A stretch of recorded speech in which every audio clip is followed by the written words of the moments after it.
Welcome to the Referrals Podcast, the show designed to help everyone from the solopreneur to the Fortune 500 company win the referral game. If you want to build a company with an army of ambassadors and raving fans who speak highly of you and refer you willingly, you are in the right place. And now, here is your host, Michael J. Maher. Hey, everybody, this is Michael J. Maher. Welcome back to the Referrals Podcast. One of the tops in the country, one of the tops in the world for marketing. Can you believe that? I still shake my head when I see that because we're a referrals podcast, not marketing podcast. So people want referrals. And I will tell you today, we have a very special guest on that's going to talk about how to get referrals. And it is particularly timely because you can actually implement what you're going to get from today's session and all the little secrets about what we're going to do today and implement it this year to get referrals. So I love the timeliness of this. I love the timing of this.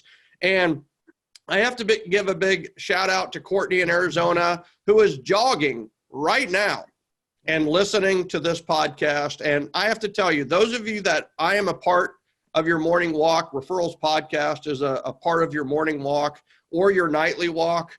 Hey, I'll tell you what, keep walking, keep moving, keep exercising. I love how you're killing two birds with one stone. We're happy to be involved with your run. I'm just going to pace you out. You ready? Left, right, left. Oh, wait, Courtney's like left, right, left, right, left, right, left, right. And then Chip Collins in Hilton Head is left, right, left, right, left, right, left, right, left, right. That help you, Chip? I'm just here to help, right? So Referrals Podcast, I appreciate everybody being on. And without further ado, we've got to bring on our very, very special guest. We've been trying to get this lady on forever. But she was so busy and she was so dedicated to her family and she had all these great trips that she was doing and all this. And it's just like, finally, we got her on today. So today we are going to talk about a couple of events you could do, a rerouting of a system that is brilliant. And you know what? You might actually get a little scared from today's podcast. Boo. So today we are welcoming Miss Jenny Wemert from Orlando, Florida. Jenny, welcome to Referrals Podcast. Thank you for having me. I'm so happy to be here. Yay. I love it. And Jenny and I go somewhat way back, and we've met at several real estate events. I've seen her speak. She's seen me speak. And we're actually speaking at an event together here in a few weeks. And that's very exciting. And I'm very excited because I know the agenda is great, right? Because Jenny's on it and I have the opportunity to be on it. So Jenny, first and foremost, let's get a little background for the people who aren't as familiar with you as I am is how did you get into this real estate game? Sure.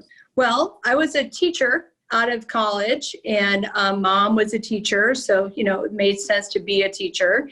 And I was a 7th grade science teacher, loved it, was good at it, but never felt fulfilled. I couldn't get that feedback fast enough. And I knew I needed to be selling or doing something with a little bit more immediate gratification. And I just couldn't wait till the kids were 18 to come back and tell me I was awesome. So I thought, well, what am I going to sell? And my father's a realtor. And I thought, well, I'm going to go be a realtor because I know how to do that. So I jumped into real estate head first. And had great success out of the gate. Sold 50 homes my first year, and that was in Texas. But then we had triplets that second year. Wow. And moved to Florida and had to start the business over when the kids turned 1. And so I thought, how can I build my business around things I want to do, the passions I have, my family. And so I thought, well, I'm just going to start working my neighborhood. And I wanted our kids to have a neighborhood. All right, hold a second. We got to stop right there. We can't, we don't want to bury the lead, but we don't want to give away all the secrets right from the get-go. But here's the thing. So you're a former teacher who became a realtor who became successful. And it is interesting to me how many teachers, nurses, and that type who become, why do you think that these nurses and teachers become successful real estate agents? Why do you think that is? Well, they're servant heart, first of all. So, we're not doing it for the money. We're doing it to help people. Yeah. And, there's that hero complex where we can really help families. And because people aren't buying houses for fun, they're solving a problem in their lives. Yeah. And so in the end, you get that gratification of helping someone. And then it just feeds your energy for the next deal or the next people. I haven't touched a check. I have probably in 20 years, I've never done it for the money. The money always comes when we do the right thing for people. So nurses and teachers, they just are innately servant hearts. Yeah. I think another very intrinsic reward versus the extrinsic reward. The intrinsic reward is we're helping people and the emotional connection and being of service and being of value. And then the extrinsic reward in our case is it's just a byproduct to what we would do intrinsically, naturally, maybe anyway. Right. And also teachers tend to be pretty organized. We had to be organized because every day these kids were counting on some type of plan for the day to learn.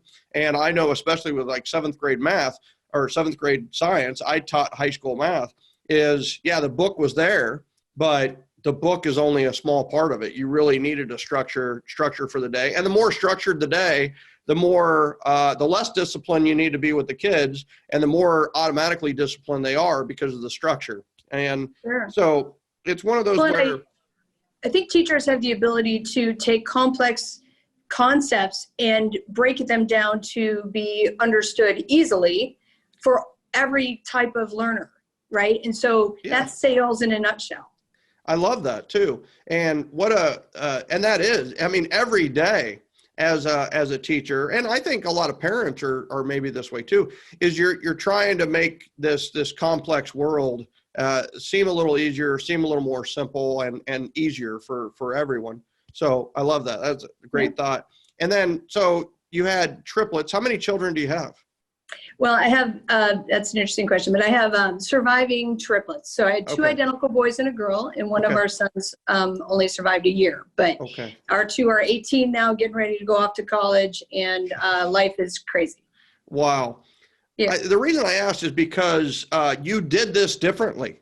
A lot of people went to the literature speakers and trainers of the day and tried to do what they say to do in their local markets. And what you did and what I did in Kansas City was we actually constructed our business around our life, versus the other way around. And so were there challenges associated with that, or was, what did you find? What did you find when you started to do that? The only challenge is that it took off a little faster than I expected it to. There you go. But I wanted to just work, my neighborhood and do some deals and just not only change diapers. I'm a career I'm a worker. Yep. And so, but I was going to keep it, relatively small. And then as the kids went to kindergarten, kind of open up the business a bit. But the farm, my neighborhood took off a lot faster than I thought it would. Mm-hmm. And it sort of propelled us into the business we have now where you hit a ceiling and you have to decide, are you going to go through the ceiling and higher leverage, or are you going to back up and get selective of who you're going to work with or price points? And I always chose to go through the ceiling to have more time with my family. And, 50 hires later, here we are. I'm still trying to get more time, and, we just keep building that way. And I've had the pleasure of building around people and their strengths because people have stayed with me for years. So this whole thing has just been built around what need do we have, and we fill it so we can all have more time and, be sane people. I love it. Well, leverage gives you the time back. You're trading money and people for time, kind of. And so how many transactions last year? 900. 900, right? So 50 in your first year. And now 20 years later, you're at 900. So almost a 20x return, 19x return or 19x growth in those 20 years. That's pretty solid. And so you have this key central theme to your business growth, which is I kind of want to do these things around my children. And one of your most successful strategies, one of them that we're going to focus on today, came about because you wanted to solve a problem for your children. So Sure. let's talk about that. So how did that get started with your farm and your neighborhood? And let's dive deep into this. Sure. Well, I just, I wanted to create an environment for my kids that I wanted, that I felt like would be healthy for their upbringing, right? We wanted a neighborhood that was close knit and they know their friends, and there were events and things that we could do with families. And I used that drive to create that environment for us, coupled with my real estate career, and just sponsored those events and led them. And so, amongst other things, we're going to talk about the egg hunts today, but Yeah. I started bunco groups or play groups for the moms, and maybe I even tried golf for the dads one time. That kind of was a bust, but I tried. Yeah. And but it was just a great way to build a culture in our community, and then it also gave me something to sell when I would go to sell the homes in the community, how great our culture is and all of our events that we do together. So it all kind of worked hand in hand.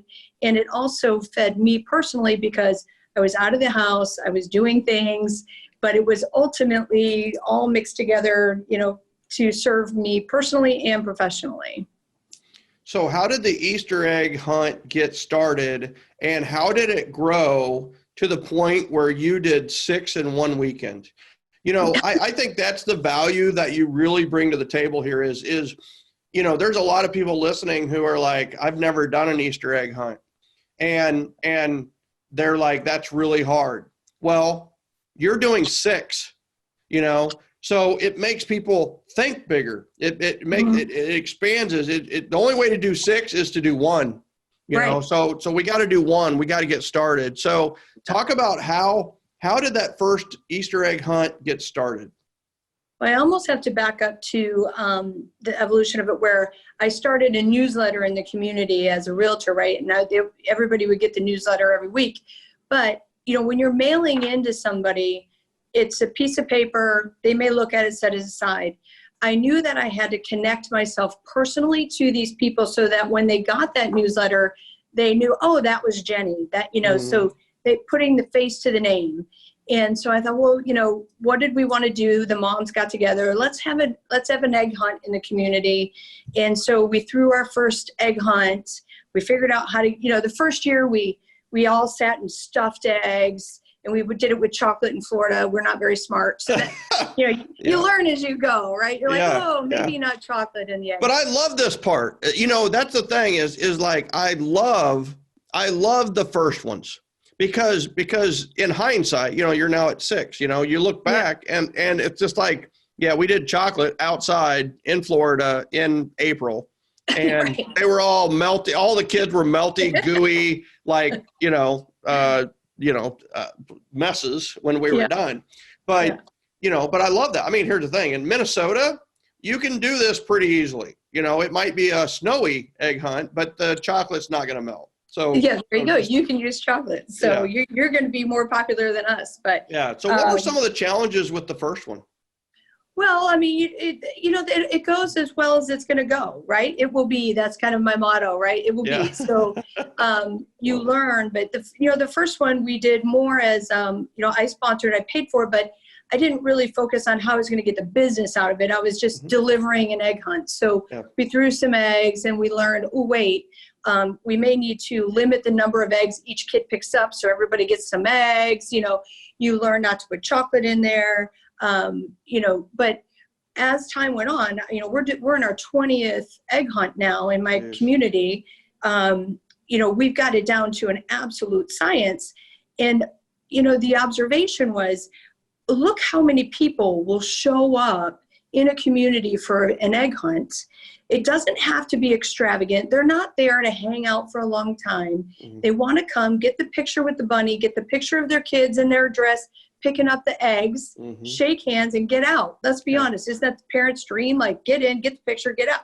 Yeah. And so I realized how many people I could connect with quickly in one event, and the events are cheap. Yeah. And we figured out like, okay, we can actually order eggs that are pre-stuffed that are delivered to us with toys and candy. And, the toys if we don't use them all, we can use those the next year or for another event or donate them to a church. So, you learn some of those tricks along the way, but the ultimate goal is to get a lot of people to the event fast, deliver a good experience. And then really ours are like 30 minutes. They're in, we shake their hand, we get all their contact information. We ask them if they want to buy or sell a home. And we give them our free, bag to collect eggs. They go collect eggs and they leave, and we've got that face-to-face relationship. Yeah. And we're there for no longer than an hour every time. We could turn this, like we're carnies. We can make this happen. Well, you have a system. You have a system, right. So you can do it in 30 minutes. And that is, there's a gem. There's several gems that you shared there.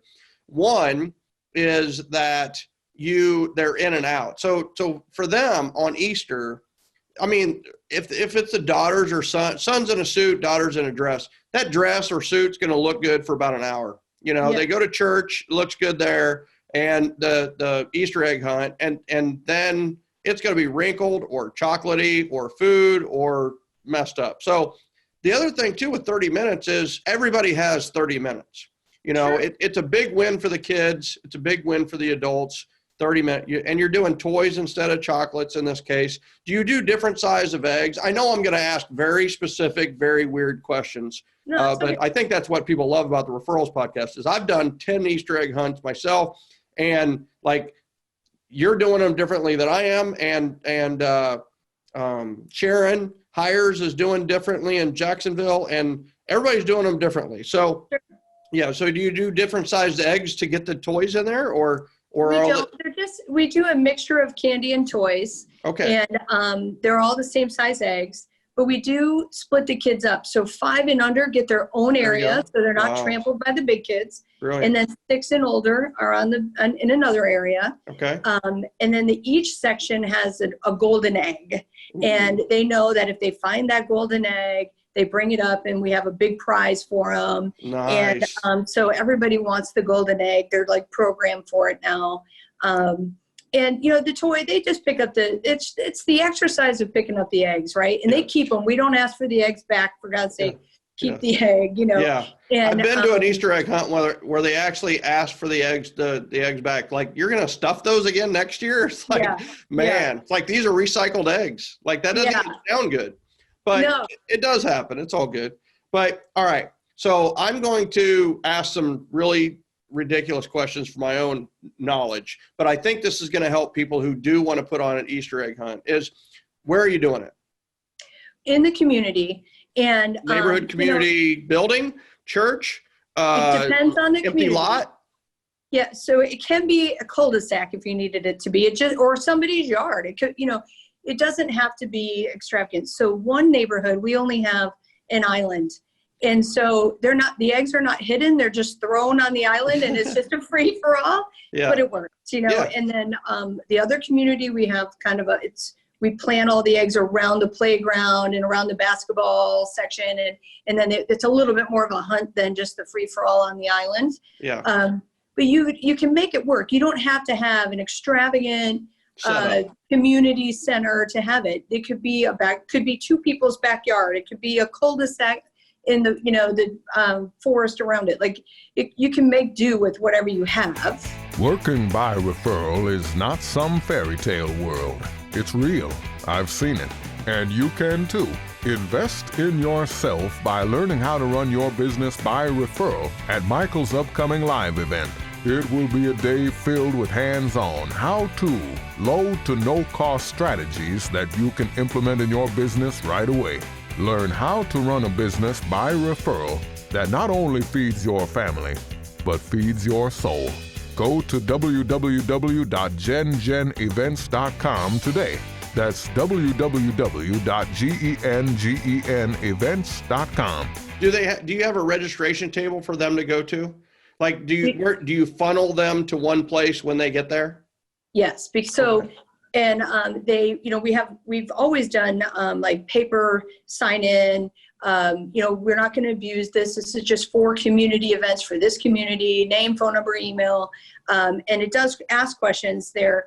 Are you going to be buying or selling a home the next 6 months? Or would you like to know what your home is worth? And I would say we get maybe 10 out of 70, 80 registrants that check a box that gives us something to follow up on. And then we have 1 or 2 conversations about real estate at those events where they corner us and say, hey, I've been wanting to call you. I need to get with you. We're getting ready in the spring to do this. So it does pay, but it's just that constant reminder and putting that name to the face that kind of just cements those relationships over time, and watching their kids grow up year after year. How can they not call me, right? Yeah. So they come to the registration table and they sign in, and they get their bag for their eggs, or is it a basket? Basket. We give a grocery bag, a Wemert grocery bag. Yeah. They all come with a basket, but some are just not equipped to catch any eggs. But we just give them all a bag anyway, and then we take the sign in. This year, we graduated to what do you call that? A code, QR code. QR code, where they could pull it up right on their phone and fill it in on their phone and not have to do it by paper. Yeah, and that was fancy. And then it fed our database right away instead of having to go back and do the data entry. Yeah. So by the way, that is the first time QR code has been mentioned on Referrals Podcast out of the however many we've done.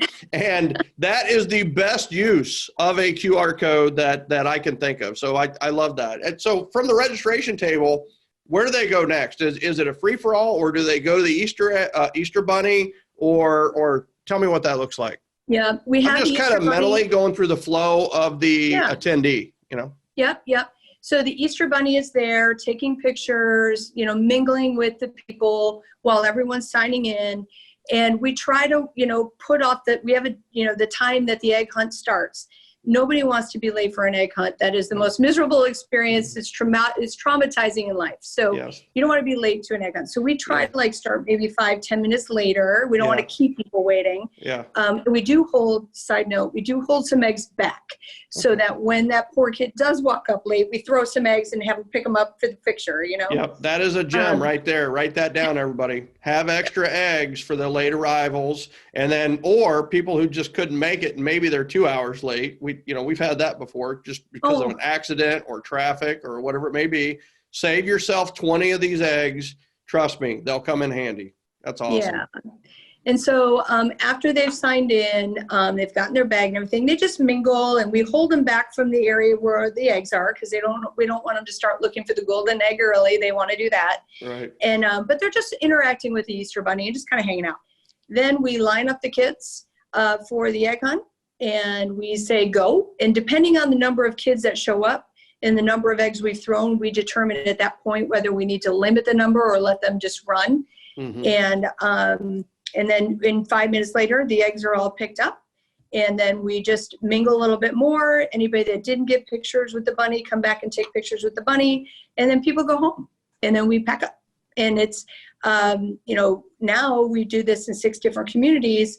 We have the whole setup already. We have the tablecloths pre-made. We've got the signs. We just package it up, put the name of the community on it. The agent in charge of that community comes and picks up the kit, and it's pretty seamless. We use AYERS, AYERS, Easter eggs to order our eggs. AYRES. AYERS. AYERS, like Maher's without an M. AYERS. AYERS. Okay. AYERS. Okay. And what's great about that company is they employ people with special needs to stuff their eggs. Nice. And they're very reasonable, and they come pre-stuffed, sorted in bags of 250. So it's really easy to grab a bag, throw some eggs, delivered we've used them for 16 years. Love it. And they've been a great partner. So those just show up. We've got everything ready to go. We own 3 different bunny costumes, and we have to find some teenager, usually it's a team member, my kids are almost out of the suit. We Wait a throw second. kid in there. Are you telling me the Easter Bunny's not real? I mean, Right. are you telling me that these are just mascots? These are just teenagers in Easter Bunny outfits? Oh my God, Yeah. it's going to wreck my world. And some of those Easter bunnies look a little scary, and Oh my sometimes, gosh. like drunk with one ear. Go and, Google Easter Bunny pictures. Dude, Oh some my of them God. are flat out creepy. Like, don't come near my kid, right? I get so it. And you got to be careful with that. People, note to yourself is don't get the creepy Easter Bunny. And you're like, oh, I'm just going to get one. No, you need to check it. Make sure that sucker is happy looking and got the buck teeth and it looks like it's smiling. Not in a creepy way. Yeah. So that's a great gem right there. That could be the biggest mistake ever. All these pictures are these like dirty looking rabbits. It's like, okay, not that one. You don't want that press. Right. So your first one, you had about 50, 60 people at, yes, in your neighborhood? Yeah. And then how many did you have at the 15th one? Like the last year? It's about the same. I mean, it depends on the families. In over 20 years, the kids that our kids grew up with grew out of it. Now you've got the upcoming families, but it's typically a 400 home community. We got, 50 families, and with multiple kids, and, the parents come out, and it's a busy event for an hour. Yeah. And my biggest fear was always that we would throw the eggs and nobody would show up. Right. And it's kind of funny because they really do wait until the last minute, and then they come out of the woodwork like ants, and it's like, oh my God, they're here. Thank God they're going to pick up the eggs. I don't want to pick those back up. That's how it is at all events. I think everybody needs to note that is if you have an I love you latte and you do the time from 3 to 4, like 60 people will show up at 3:55. So don't sweat it. You're sitting there at 3 going, man, people told me they were going to come, but nobody's here. Just don't sweat it. Drink your coffee, drink another coffee, and then you're ready for anything. Trust me on that. But the thing is that you're doing 6 of these, so you are actually interacting with 6 times 50, about 300 families in one weekend. Yes? Yeah. Yep. And that's the joy of events is that 7L was all about one-to-one relationships, how to build really strong relationships one at a time and go from relationships to referrals. The whole side, this event-based side of 7L, the beauty of it is leverageable and scalable.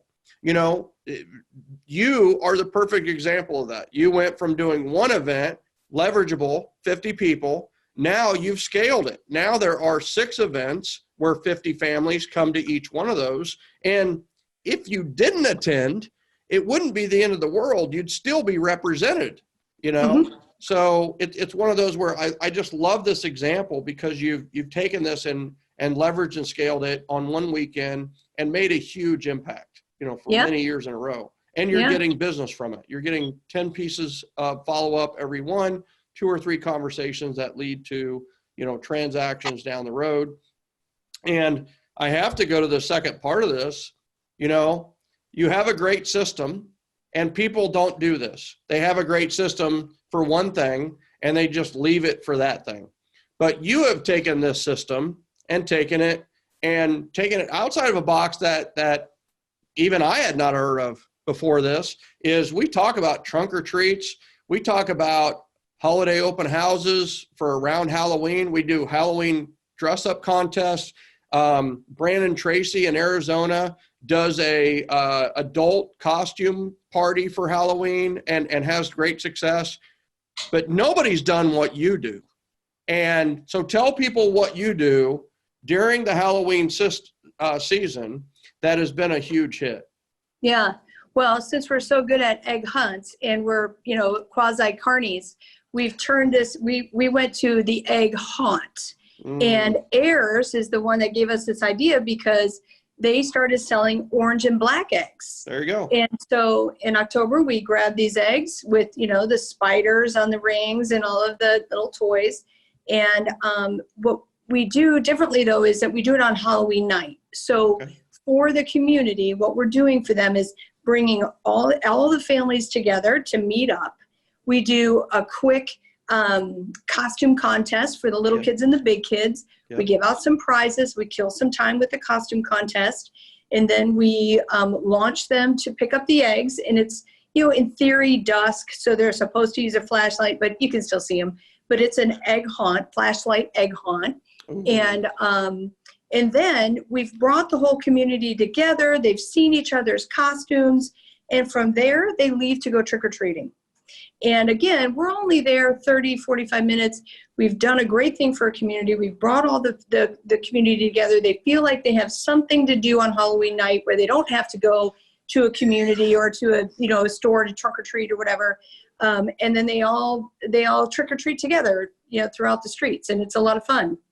I love this. And if you have been listening to Referrals Podcast for several segments and you have not done a 5-star review, do a 5-star review today for this one and say, Jenny Wemert is genius, because this is genius, because there's so many things that I could unpack from this. That's genius. One of the things is branded flashlights, because they're going to keep a branded flashlight in a drawer with your name on it forever. And when the battery runs out, they're going to replace the battery. But this flashlight, you just thumb the end of them, little small flashlights, but they're really effective. And for some of these children, they're still afraid of the dark. This is going to be in their room, every night. They're going to have it under their cover. Some people probably have it under their pillow. So if they ever get afraid of the dark, they can snap on their flashlight and use it to light things up. That's brilliant. Right. So you're doing this at dusk. But the other thing is you're doing the black and the orange and it's like, okay, why do we trick or treat? Why do we go to people's houses and say trick or treat and get candy? Why don't we get all the candy at one place? That's the what I like about the trunk or treat is It's fast, it's the same result, and the networking and the connecting can happen with the parents. With trick or treating around a neighborhood, nobody's really connecting, and in fact, you almost feel like you're disconnected because you have to stay home to give the candy away. And what we've decided to do on ours is we're in a cul-de-sac. We'll all camp out, and then we have our candy in front of us, and they go there, and then they go from there, and about 7 drinks in, we don't care, Right. So it's one of those where I love all of the. You're doing the costume. You're doing some prizes. They're above and beyond the costumes, and it's a warm up if they want to go and trick or treat. The people with the kids under 5, this is it. They're going to go to this, and they're going to go home. Right. And I just the brilliance of this on all levels. I just absolutely love. I love it. Yeah, it's fun. It's fun to see the kids get up with their friends and compare costumes, and the families come in family costumes. This year we learned, we really need to give a family costume award away to encourage that. Like, you just get better every year. Yeah. But you don't have to overthink it. I think a lot of times people think, if I'm going to throw an event, I'm going to need to bring food and have all of these other things to distract them. And I used to bring bubbles, and I would have like a craft station. And then I realized I really don't want them hanging out any longer than I need them to. We need to just get in, get out, do the egg hunt, deliver what we said we were going to deliver, and we get the same result, because we've made the connection. You've cut this down to the what are the basic elements of an event. Right. Yeah. And you're right. Most people overthink the event. They think about the food, the drink, they think about the entertainment, they think about the education, they think about all that. It's like, what are they coming for? They're coming to get the candy. And the picture. Period. And the picture. That's right. The picture and the candy. So we know it's about the picture and the candy. So what do they want more? They probably want the candy more, or at least the kids do. What are they going to stay for? They're going to for sure stay for the candy. So we'll do the picture first, we'll do the candy second, and then they're out. And boom. Anything else that happens around that is all good. But I think that the best thing that I love about this is that we're all about building community. And the typical trick or treat Halloween, in my opinion, does not build community. It's just people going around comparing the Baby Ruth they got there to the jumbo size Baby Ruth they got over at, our house, whatever it may be. But in your case, it's like we're bringing the community together. They have a chance, but you're not replacing the trick or treat process for those who want to still do it. It fits in perfectly. It's kind of like a piggyback event at a big conference, a cocktail reception at an event or something, it's the perfect kind of segue into what they traditionally do. So it fits perfectly.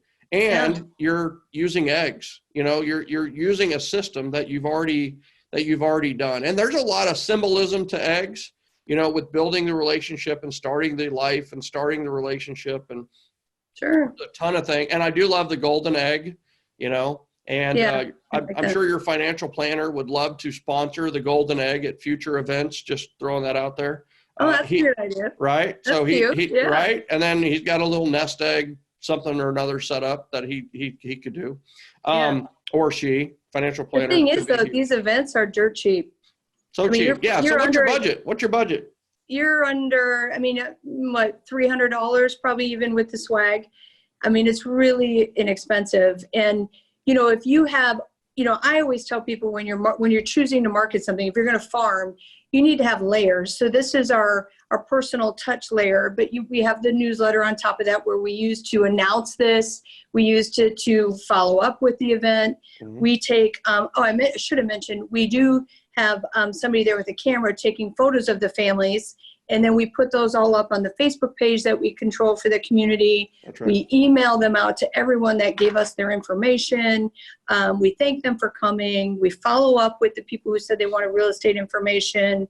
And so, we have that whole plan, and there's layering, right? So they may take advantage of this, but, somebody else doesn't have kids. They take advantage of a different opportunity. And then when we go to pick our digital marketing budget, like Zillow or Realtor.com, we make sure we buy the zip code that covers us for that community. For your neighborhoods. So that when they're like, okay, well, is she really a good realtor? Let me go research her. Then when they go to research, oh yeah, she is. She's great. And she's in this community.